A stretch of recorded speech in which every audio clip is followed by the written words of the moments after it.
You know the proverb about how a prophet is not recognized in his hometown? I think it's made sense over time because what your neighborhood offers you is the primary culture, the tools, and sometimes the flair that may only come from that particular neighborhood.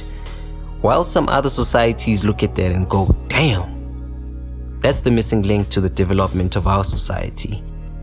Now the next chapter is with Roy, a creative artist, entrepreneur, and connector. A plug if you wish. Now that's why the next chapter is titled The Connector. Enjoy.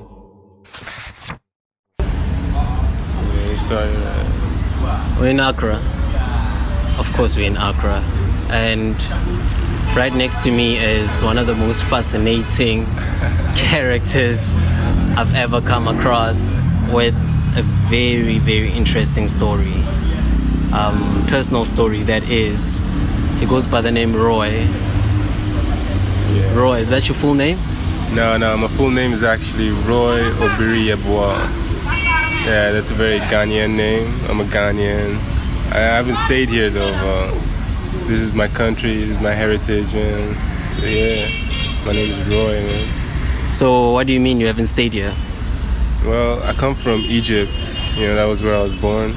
Yeah, that's a story that I'm trying to tell.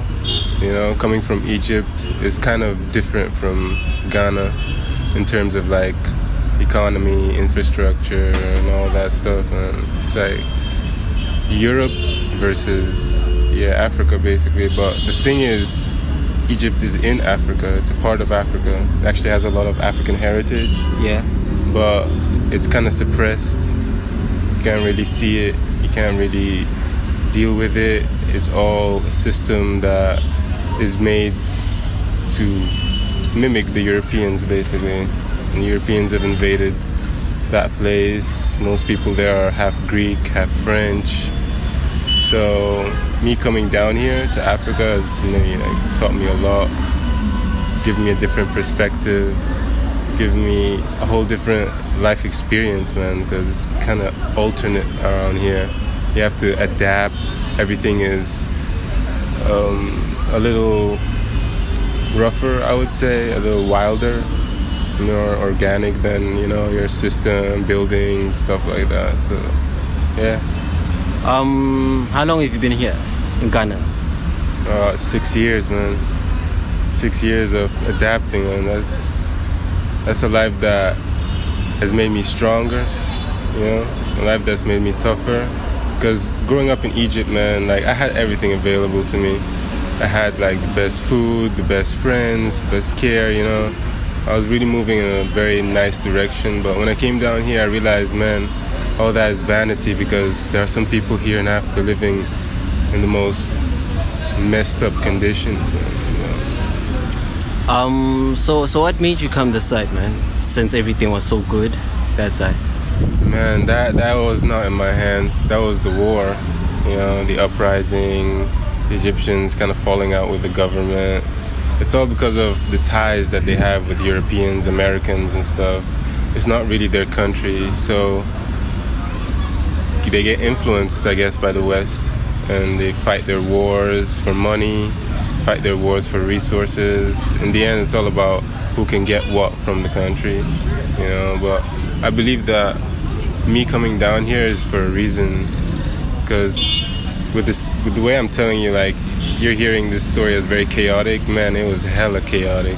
It was crazy when I came down here, but I feel like I came down here for a reason, to learn something, like to learn about how things can change all of a sudden, from good to bad, bad to good. I've seen both sides, so that has motivated me to like discover my roots here, because the war has caused me to kind of exit my place of comfort, like my home. But still, when I came down here, I discovered that, man, comfort is not what you should be after. It's the betterment of yourself and people around you. That's what you should really do, to be more sacrificial, I would say, because in this life there's nothing more guaranteed than sacrifice, and it's shown by the ultimate sacrifice is death. So you're gonna die anyway, so might as well make it count, you know? I like that. Yeah. So you have a streetwear brand. Yeah. We made a trade. I gave you my shorts. Yeah. The LPO collab with Puma. And you got the which color did you get? The turquoise ones, right? Yeah. The ones that says must don't ganye at the back. Yeah. And you passed me 2 of your tie-dye tees. Yeah. Your brand is called Revolve. Why? It's called Revolve because it's a mixture of 2 words. Re-evolve. It's to take what you have and turn it into something better. It's to re-evolve, to reinvent, to maybe relive another life, you know. So in that sense, I use tie-dye as an art form to evolve myself, evolve my heritage, because tie-dye is Africans, West African, so people misconceive it as, you know, stoners, the 70s, hippies, but no, tie-dye was there way before here in West Africa. Started in Nigeria and here in Ghana. People were doing tie-dye here all the time. So when I discovered that, it was kind of trippy because, you know, I didn't know I was going to do tie-dye, but I just ended up doing tie-dye. I was like, okay, maybe my ancestors are talking to me, trying to tell me something, you know? So I was like, all right, let me just see where this goes. And so far it's been going well, man. I mean, you're here, you like my shirts, you're into streetwear, and like, if you like my shirts, man, yo, I'm doing something, right? Definitely. Yeah, so I feel like, yeah, tie-dye is what's gonna get me out of the situation I'm in right now after moving from Egypt and stuff. Yeah. After having all that trauma of war, getting torn apart from my friends and all that. So yeah, that's my brand, Revolve, man. I like that philosophy. So you're a volunteer at Charlie Water. Yeah. What made you even think about applying and being part of this festival? Well, not to take anything away from Charlie Water, man, but man, I wanted to have fun, get high. It's a festival, man, you know. Yeah. But yeah, like I met the Charlie Water team like back in 2014, I think. Yeah, I was doing music on the side back then, you know. So they're all about creatives and stuff. So I came to Charlie Water looking to like see where my art can fit in. Let me just put my album here. And they gave me the chance, they gave me the opportunity to put my album out. So that got me familiar with the Charlie Water team. And so I decided to volunteer, man. I decided, man, this is where I'm supposed to be. I'm having the most fun here. Yeah. How's the experience? Because I've seen you've been somewhat of a tour guide. Yeah. To a lot of internationals that are coming in for the first time or are not really that familiar with Accra. Yeah. And I find it fascinating because you are also not from here, but of course you've lived here for years, so it is your city. Yeah. But I just find that relationship interesting. I just find it interesting how you are not so long ago you were new to this, to the city, yet now you're showing people around. Yeah, I mean, when I got here, man, I just went in head first trying to learn the culture and stuff, man. So that got me into a lot of trouble, but it got me also into a lot of different places, different people where I could like, you know, build my life up and stuff. So yeah, when people, international artists are coming down here, because like I have an international vibe because I wasn't born here. Yeah. I was born out there. But when I came down here, everybody was looking at me like a foreigner, right?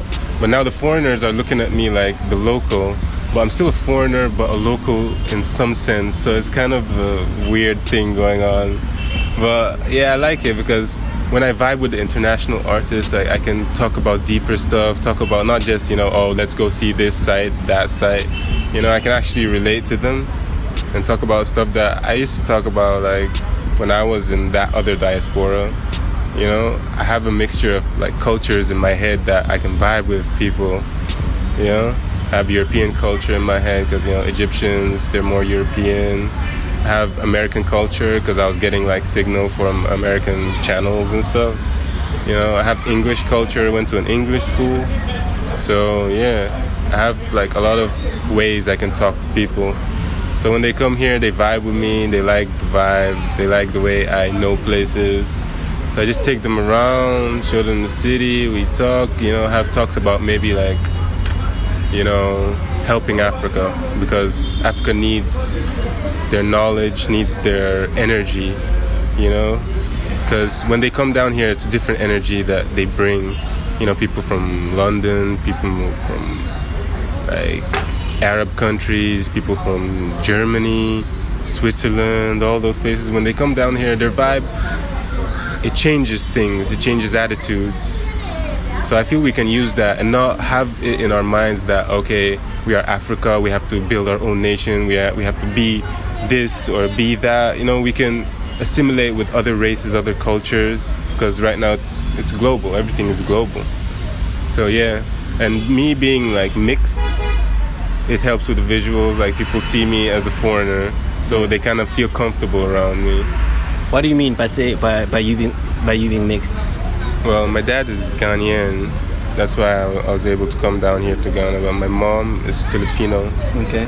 Yeah, so I kind of have this, you know, soft textured hair, you know, light skin, that type of vibe, so they're attracted to that.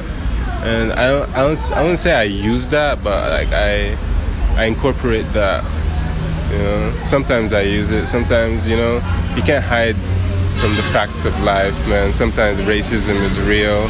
Sometimes I get benefits that I'm not supposed to get, you know. I get served first and stuff like that, but it's all nonsense. It's all just a phase, you know. But sooner or later we're gonna realize that, man, we are the only species here on Earth that can take care of this Earth. So we need to come together, fix things, and you know, I believe that, I mean, as a mixed person, I feel like I have a responsibility as the missing link between humans. You understand that? I feel you. It's like, all right, white and black, we're having problems, but a white man can't have a problem with me because I'm half white, but a black man can't have a problem with me because I'm half black. So like, there's that type of unity that I bring, and I see it, you know, the way people vibe with me, the way people like to shake my hand, like, you know, yeah, and stuff like that. I see it, and I feel like I have a responsibility. Sometimes it's a lot of pressure, man. It's a lot of pressure, like just to ignore the awkwardness that happens sometimes between like races and me being in the middle, you know, mixed and stuff. Yeah. Getting over that awkwardness is kind of... So this show is called The Mayor's Office, and it's really based on people who've taken responsibility of different things, you know, and everybody knows their mission. And you know that they have a mission when they do something like volunteer at a festival, because that is a sacrifice. You must be intentional about what it is. So if you would be mayor of anything or anywhere, what would it be? Yeah, I'd be mayor of my town here in Accra. Yeah. And what did you say the question? It could be anything else, anything you represent. Yeah, I'd be a mayor of like more of humanities, like, you know, bringing people together. That would be my slogan or whatever. You know, I would love to see that, because I am that. You know. Yeah. I like that explanation, Roy. Yeah. The mayor of humanity. Yeah. I love that, brother. I've seen you move. I've seen how chilled you are. I've seen how very patient you are with people, and I think you really capture that, you know. And people feel very comfortable around you for all the reasons you just explained. And I hope you keep it, because you're very important to this continent, connecting to each other, and it all starts with 1, 2, 3 people and becomes an institution that gives birth to other institutions. And I think you are really a key player in that right now, in the space that I'm in and the experience I've had. Keep it up, Holmes. Thanks, man. Thanks. For real. Now that's it. Another episode of The Mayor's Office with my man Roy. Yeah. Thanks for tuning in. That's the end of that chapter, which leads us to the next chapter. The story continues. So wherever you're watching or listening to this from, please press the subscribe button and share with your people. Plus, you can comment or leave a review. That would be dope. This podcast is still produced with other amazing storytellers, starting off with the visual direction by Studio 30 Native. The visual podcasts are interpreted to South African Sign Language by THULI ZIKALALA from Yellow Owl, who still happens to be one of 11 SASL accredited South African Sign Language interpreters.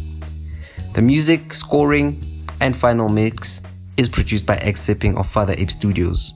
Needless to say, he's still doing his thing. The social media and project rollout strategy is by Ubiri Yeboah Thomas. Thanks for listening and enjoy your day.